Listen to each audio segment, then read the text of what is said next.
So I figured out um, the conclusion. So the conclusion, you always want to sort of let your conclusion sort of marinate while you're picking. Once you figured out the thesis and you're picking the right quotes, you want your conclusion. You either want to zoom in or zoom out, right? You want to get really personal. Generally, you want to zoom in or zoom out, get very societal, or the time the literary text was referring to, etc., or was placed in, etc. And so here, our thesis, and then you also want to think, do I want this as part of my thesis? So the thesis could be not only on war's inherent ability to bring people together, but also on that the true nature of the city um, is war. That it's so I think that because there are some lines here talking about threw off the costumes of peace, 40 years as a pageant, that this is all fake. So we might want to tweak our thesis, or we might want to make that be part of the conclusion, where we talk about war's inherent ability to bring people together. Um, so we might want to change this. Let's change altruistic, because it's a lot of nuance toward a common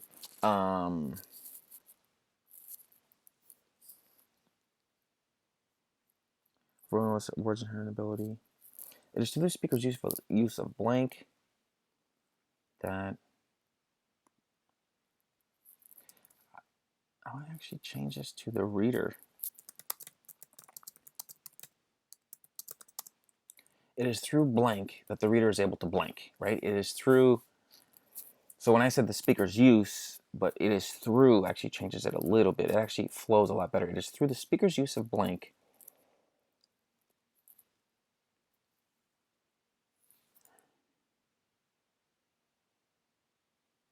that allows the reader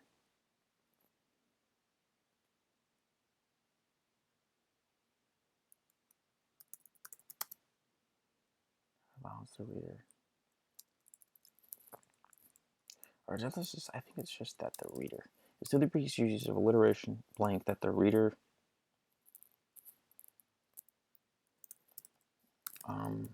perceives the poem's overwhelming emphasis on war's inherent ability to bring people together collectively and fight toward a common goal, fight more toward a common goal.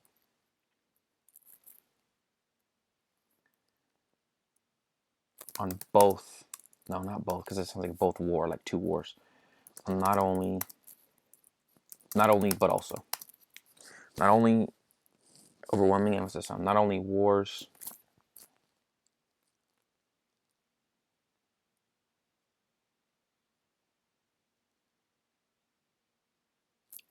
so war's inherent ability not only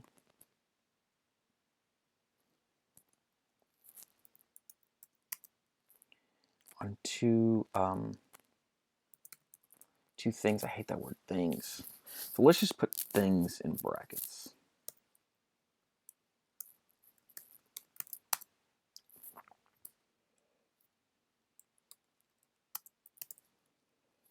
And that war is the true nature of the city of Manhattan.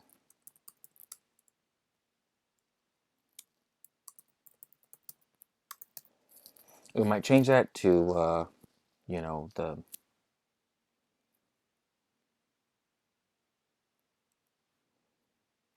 so war's inherent ability to bring people together collectively fight towards a common goal, and that war is the true nature of the city of Manhattan. This is tricky. We're trying to argue a lot. So we could back off a bit, or we could add a semicolon. I mean, I don't necessarily like this colon. I think it might be better to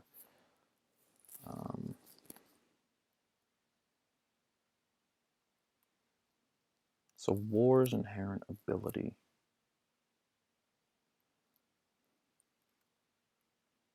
This is tricky because maybe we won't want to talk about war's inherent ability.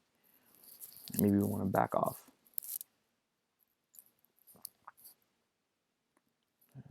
And that war is the true nature of the city of Manhattan.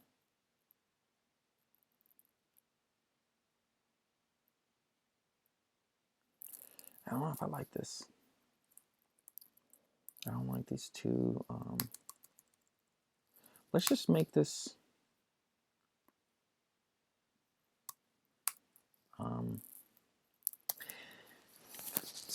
Okay. So here's another thing, and again, this all has to do with the teacher, because you're doing this for a grade, right? So it's possible that you cannot put this in your thesis. The fact that, and then you can wait until the conclusion. It's kind of like it's a reveal, right? So you're waiting until the very, very, very, very end, and you're dropping little seeds, and we might mention one or two things about the pageant, or personification, saying, oh, you were frowned, this and this and that. You were covertly frowned at the end. Here, often peace, you were pensive or covertly frowned amid all your children. But you could do, reader pursues the poem's overwhelming emphasis on war's inherent ability to pull together collectively to fight and work toward a common goal. So okay, so let's make this a part of the conclusion, because it really got unwieldy when we were trying to add more dimensions to the thesis. So you could say, furthermore, an additional epiphany, that shows up in the conclusion. You want to wait to the very, very end. Might be that the city's nature and perhaps people's nature is war and not peace. Can include a few quotes that also support the main thesis. So by talking about these quotes that are going to support the main thesis of war's inherent ability to bring people together, we're still supporting that thesis. But then if we also mention these things about costumes of peace and the pageant, etc.,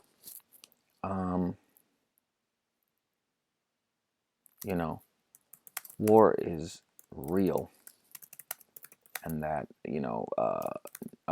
peace is sort of fake, and not, it's sort of fake and not the real sort of function of the city. So what's good about a conclusion adding a little bit is, if you strategically plan it this way, it can come off really effectively. If you don't plan it this way, then you're sort of like shooting blanks. You want your big goals. You want to plan those. You want to plan like what you're going to say and what extra point you are going to make. So, and we don't want to argue the world, right? So we're just going to argue that alliteration, line breaks, personification, and word choice shows that there's an overwhelming emphasis on war's inherent ability to bring people together and fight and work toward a common goal. That's all we're arguing. And then the conclusion, we can add, like, not only with these quotes and these passages, that not only have we seen war's inherent ability to bring people together, but also perhaps that war is the city's nature, and that peacetime is sort of a fake time. And so that can kind of be part of our conclusion. And I think that makes your conclusion stronger. You don't want to make any new points. I know that some people will disagree with me. This is another reason why I say that a lot of this stuff is subjective. But having performed well in these classes and on these essays, I would say that it really depends on how deft you are at pulling it off. Some people say, some teachers say, well, don't argue anything new in your conclusion.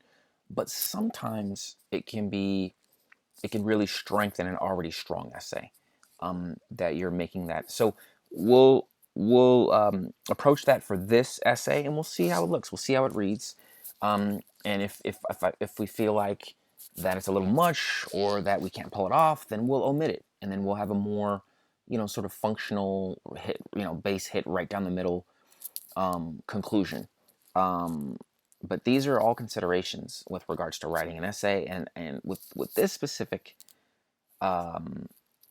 flourish, I think that some teachers would say it's fine if you do it in an interesting way, and other teachers would say it's never fine, and that they'll mark off if you try to argue anything new.